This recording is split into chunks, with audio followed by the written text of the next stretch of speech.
Hello बच्चों, कैसे हैं आप लोग। आज हम डिस्कस करने वाले हैं एग्जांपल 1.13 और बहुत ही बढ़िया क्वेश्चन है ये। इलेक्ट्रिक फील्ड कैलकुलेट करना है हमने इसमें। एक स्फीयर के अंदर, स्फीयर का एटम के अंदर इलेक्ट्रिक फील्ड कैलकुलेट करना है। कोई अर्ली मॉडल है भाई, आज के टाइम पे जो एटम का स्ट्रक्चर है वो हमें पता है। बोर मॉडल के अकॉर्डिंग इलेक्ट्रॉन्स जो है फिक्स पाथ पे ट्रेवल करते हैं, है ना, जिसे हम स्टेशनरी ऑर्बिट कहते हैं। लेकिन उससे पहले जो मॉडल दिए थे, अलग अलग थ्योरीज दी गई थी, उसमें किसी मॉडल में ऐसा माना गया कि नेगेटिव चार्ज यूनिफॉर्मली डिस्ट्रीब्यूटेड है पूरे स्फीयर पे। तो वही उसी मॉडल पे बेस्ड क्वेश्चन है। इस क्वेश्चन को सॉल्व करेंगे इलेक्ट्रिक फील्ड निकालने के लिए, गॉस थ्योरम की हेल्प लेंगे। और गॉस थ्योरम ये कहती है कि किसी भी क्लोज सरफेस के अंदर जो टोटल फ्लक्स होता है वो total charge inside the surface upon permittivity of free space यानी कि एप्सिलॉन नॉट होता है। तो पॉजिटिव चार्ज तो सेंटर पे कॉन्सेंट्रेटेड है, फिक्स वैल्यू है। अगर जिसमें क्वेश्चन में दिया गया है कि एटॉमिक नंबर z है तो पॉजिटिव चार्ज तो फिक्स्ड है, that is Ze। Positive charge की अगर मैं बात करूं तो वो तो फिक्स्ड है प्लस Ze, लेकिन नेगेटिव चार्ज डिस्ट्रीब्यूटेड है तो वो मुझे कैलकुलेट करना पड़ेगा। ठीक है, डिस्ट्रीब्यूटेड है वॉल्यूम पे, और वो कैलकुलेट करने के लिए मुझे इंटीग्रेशन करना पड़ेगा। तो इंटीग्रेशन करने के लिए मुझे वॉल्यूम पे डिस्ट्रीब्यूटेड है तो यहाँ हेल्प लेनी पड़ेगी वॉल्यूम चार्ज डेंसिटी की। अच्छा, जैसा कि हम जानते हैं एटम ओवरऑल तो न्यूट्रल होता है, तो टोटल चार्ज 0 है। तो as atom is neutral, atom क्योंकि न्यूट्रल है तो टोटल चार्ज 0 है। टोटल चार्ज मतलब पॉजिटिव और नेगेटिव का नेट सम 0 है, यानी कि प्लस Ze और रो इंटू 4/3 πr³ ये 0।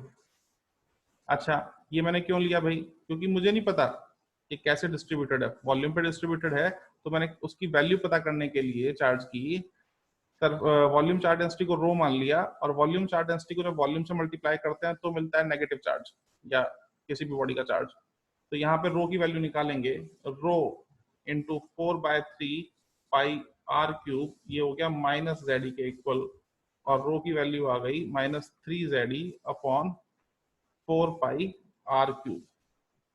अब कैलकुलेशन करनी है तो गॉसियन सरफेस के लिए मैंने एक गॉसियन सरफेस ले लिया। येलो वाली जो आपको सर्कल दिखाई दे रहा है, 2 डायमेंशनल डायग्राम है इसलिए सर्कल दिखाई दे रहा है, वैसे स्फीयर है। तो एक गॉसियन सरफेस येलो वाली लाइन से मैंने आपको शो किया है जिसका रेडियस स्मॉल r है। और कैलकुलेशन करने के लिए इंटीग्रेशन की हेल्प लेनी पड़ेगी तो एलिमेंट लेना पड़ेगा, इसलिए रेड कलर से जो आपको एक स्फेरिकल शेल दिखाई दे रही है वो मैंने एलिमेंट ले लिया, x डिस्टेंस पे एलिमेंट लिया जिसकी थिकनेस है dx। तो बस इस एलिमेंटल शेल का चार्ज निकाल के अगर हम इंटीग्रेट कर दें तो टोटल नेगेटिव चार्ज हमें मिल जाएगा। तो एलिमेंटल चार्ज के लिए या एलिमेंटल शेल के चार्ज के लिए बात करें तो चार्ज होगा हमारा, मैं मान लूं, let the charge on elemental shell, charge on spherical shell is dq। तो भाई dq की वैल्यू हो जाती है rho into dv। dv is the volume of spherical shell, volume of spherical shell। अच्छा, तो dq की वैल्यू हो जाएगी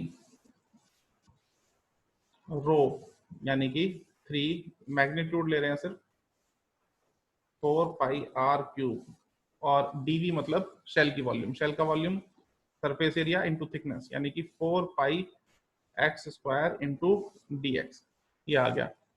अब ये तो आया एलिमेंटल शेल पे, टोटल चार्ज निकालने के लिए इंटीग्रेट करना पड़ेगा। तो total negative charge on Gaussian surface, Q जो है वो dq का इंटीग्रेशन होगा, मतलब Q जो है वो हो जाएगा 3Ze upon 4πr³, 4πx² dx के रेस्पेक्ट में इंटीग्रेशन, लिमिट 0 से स्मॉल r। 4 पाई से 4 पाई कैंसिल आउट हो गया। अच्छा, कांस्टेंट चीजें बाहर ले आते हैं, 3z/r³, अंदर रह गया एक्स स्क्वायर का इंटीग्रेशन dx के रेस्पेक्ट में 0 से स्मॉल r, और ये सॉल्व हो के आ गया 3ze/r³ इंटू x³/3, लिमिट रखेंगे 0 से स्मॉल r। तो ये q की वैल्यू 3z, 3 से 3 भी कैंसिल आउट हो गया, तो 3 लिखने की जरूरत नहीं है।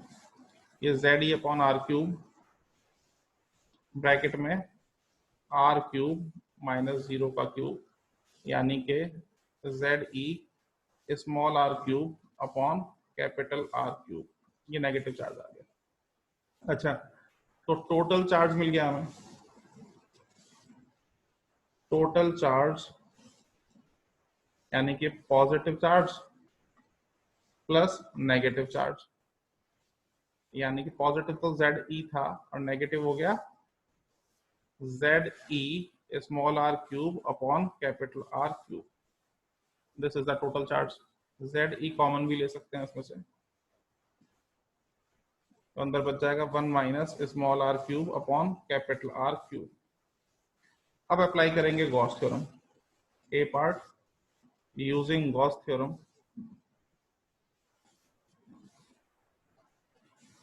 फ्लक्स जो होगा वो हो जाएगा Q inside upon epsilon naught. Pi को इलेक्ट्रिक फील्ड इनटू एरिया लिखते हैं, और एरिया जो हमारा गॉसियन सरफेस है उसका हो जाएगा 4 पाई r स्क्वायर, क्योंकि रेडियस r है,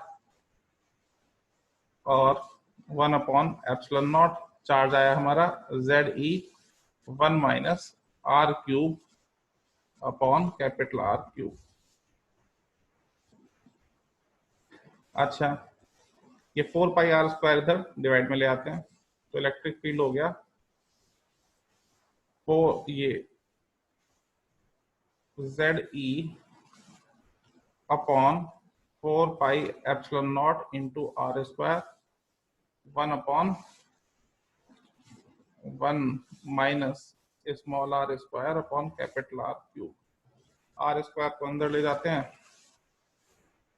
तो ये Ze upon 4 pi epsilon naught 1 upon r square minus r upon R³। This is the electric field inside the atom.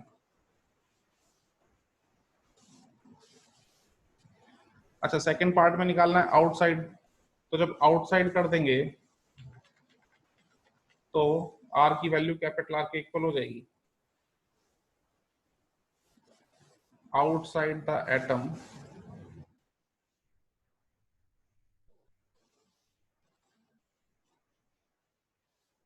Small r की वैल्यू कैपिटल R के इक्वल हो जाएगी, तो E is equal to Ze upon 4 pi epsilon naught 1 by r square minus r upon R³।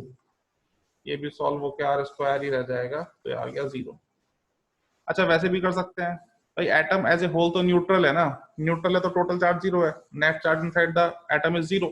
अब net charge 0 है तो flux भी 0, और फ्लक्स 0 है तो फील्ड भी 0। डायरेक्टली कर सकते हैं, फील्ड इज 0 आउटसाइड, इनसाइड की वैल्यू में निकाल ली। तो ये क्वेश्चन हो गया।